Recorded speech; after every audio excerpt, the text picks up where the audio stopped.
नमस्कार viewers. BMLT यानी कि bachelors of medical lab technology. अगर आपने बीएससी एमएलटी का कोर्स किया है और इसके बाद आप सोच रहे हैं कि कौन सा कोर्स बेस्ट होगा मास्टर्स लेवल पे, तो फ्रेंड्स, आज की ये वीडियो आपके लिए है। I am doctor Pranav, HOD department of public health at GD Goenka university. और मुझे तमाम व्हाट्सएप पे क्वेश्चंस आ रहे हैं कि सर, हमने बीएससी बीएमएलटी किया है, क्या इसके बाद भी हम एमपीएच यानी कि मास्टर्स ऑफ पब्लिक हेल्थ का कोर्स कर सकते हैं? तो जुड़े रहिए इस पूरे वीडियो के अंदर। और अगर आपने अब तक सब्सक्राइब नहीं किया है हमारा चैनल, तो आप इसे सब्सक्राइब कर ले सकते हैं, क्योंकि इस पे मास्टर्स ऑफ पब्लिक हेल्थ में जॉब कहाँ है, रिक्वायरमेंट, एलिजिबिलिटी क्या है, और आपके तमाम क्वेश्चंस का आंसर मिलेगा। आप नीचे दिए हुए नंबर पे हमें व्हाट्सएप पर भी कांटेक्ट कर सकते हैं। तो चलिए आज के वीडियो के बारे में हम चर्चा अपनी स्टार्ट करते हैं। तो बीएससी का कोर्स, ये मेडिकल लैब टेक्नोलॉजी के अंदर एक बहुत ही वर्सटाइल कोर्स है, जो आपको तैयार करता है लाइव लैब टेक्नोलॉजी की दुनिया के अंदर एंटर करने के लिए।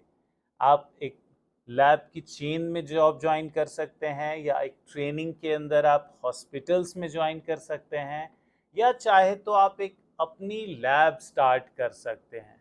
लेकिन अगर आप एम्बिशियस हैं, दुनिया को और भी एक्सप्लोर करना चाहते हैं, और आप कहीं एक अलग लेवल पे पब्लिक हेल्थ में कंट्रीब्यूट करना चाहते हैं, तो ये एक 2 साल का 4 सेमेस्टर का कोर्स है, मास्टर्स ऑफ पब्लिक हेल्थ, जिसके अंदर आपको बहुत अच्छी सैलरी जंप भी मिलती है अगर आप बीएससी से मास्टर्स लेवल की बात करें। और जहाँ तक फीस की बात करें, तो एक बहुत ही रिजनेबल फीस है हमारे यहाँ, जो सिर्फ लगभग अराउंड 2 लाख के बराबर है।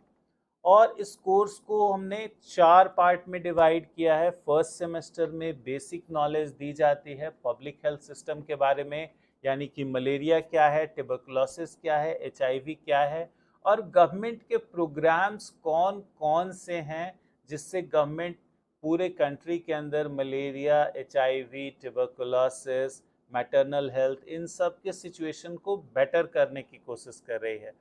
और जहाँ तक आपने ग्रेजुएशन पूरा का पूरा लैब टेक्नोलॉजी में किया है, तो आप सारे लोगों को ऑलरेडी चीज़ों के बारे में, इन्फेक्शस डिजीज के बारे में पता है, डायग्नोस्टिक्स के बारे में पता है।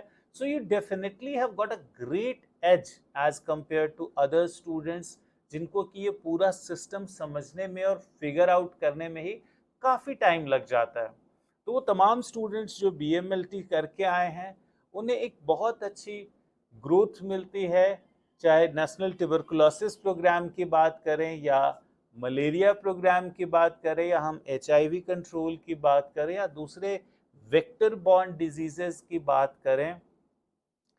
अब हम इसकी एलिजिबिलिटी की बात करें, तो ये मास्टर्स लेवल का प्रोग्राम है।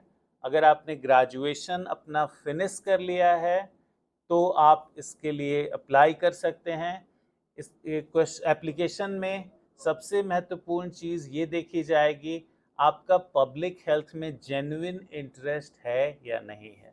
मैं जीडी गोयनका की बात करूँ, तो हम इंटरव्यू में सबसे ज़्यादा फोकस करते हैं ये समझने की कि कैंडिडेट के अंदर एक पब्लिक हेल्थ का एप्टीट्यूड है कि नहीं, क्या वो कैंडिडेट पब्लिक के बीच में जाके प्रोग्राम कंडक्ट कर सकता है कि नहीं।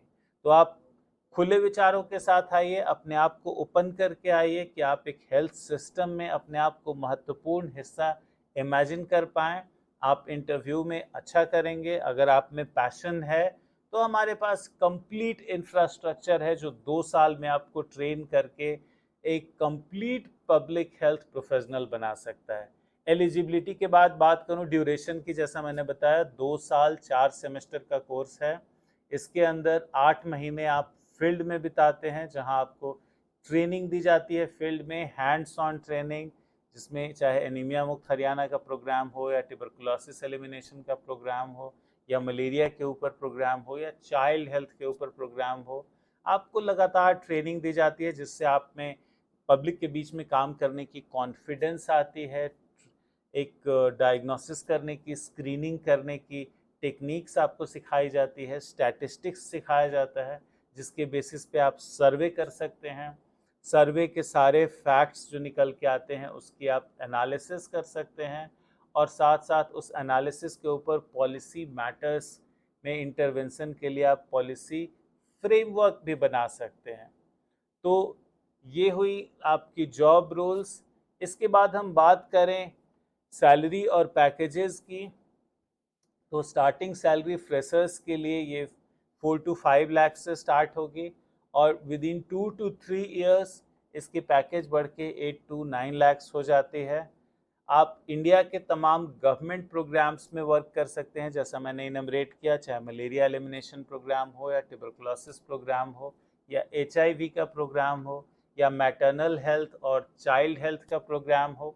इसके अलावा आप प्राइवेट ऑर्गेनाइजेशन, बड़े बड़े ऑर्गेनाइजेशन जैसे रिलायंस, HCL, टाटा, अदानी ग्रुप, इन सब में CSR फाउंडेशन यानी कि कॉरपोरेट सोशल रिस्पॉन्सिबिलिटी फाउंडेशंस में भी काम कर सकते हैं, जहाँ पे आप उन बड़ी बड़ी कंपनियों के हेल्थ केयर के प्रोजेक्ट्स जो आजकल चल रहे हैं उसको आप इम्प्लीमेंट करने में उनकी हेल्प करेंगे। अलग अलग डिस्ट्रिक्ट्स में आज टाटा हेल्थ केयर का प्रोग्राम चला रही है, अदानी ग्रुप हेल्थ केयर का प्रोग्राम चला रही है, रिलायंस ग्रुप हेल्थ केयर का प्रोग्राम चला रही है, अजीम प्रेमजी ग्रुप और HCL भी हेल्थ केयर का प्रोग्राम चला रही है। ऐसे प्रोग्राम्स को आप इम्प्लीमेंट करने में हेल्प कर सकते हैं। इसके साथ साथ ही आप इंटरनेशनल ऑर्गेनाइजेशंस जैसे कि वर्ल्ड हेल्थ ऑर्गेनाइजेशन यानी कि WHO, जो कि जिनेवा में हेडक्वार्टर वाली वर्ल्ड की सबसे बड़ी हेल्थ केयर की संस्था है, इसमें ज्वाइन कर सकते हैं एज अ प्रोग्राम ऑफिसर। आप Bill Gates, Melinda Gates foundation में as a program officer join कर सकते हैं। यानी कि आप दुनिया में तमाम तरह के जहां भी हेल्थ केयर इम्प्लीमेंटेशन की बात आती है, you will be the number 1 choice for government organization और NGOs और private foundations। अगर आप में पब्लिक के बीच में जाके काम करने का पैशन है, अगर आप 2 साल की ट्रेनिंग को पूरे अच्छे तरह से लेते हैं, then I would say only sky is the limit. ये एक MPH आपके लिए खजाने की ऐसी चाबी है जहां से आप अब एक सुनहरे करियर का रास्ता बना सकते हैं। अगर आपके पास कोई भी ऐसा सवाल है जो आप पूछना चाहते हैं, फील फ्री, हमारा नंबर नीचे दिया हुआ है, आप हमें व्हाट्सएप पे कांटेक्ट कर सकते हैं, या हमारे इंस्टाग्राम चैनल पे आप हमें कांटेक्ट कर सकते हैं। Thanks a lot, thank you.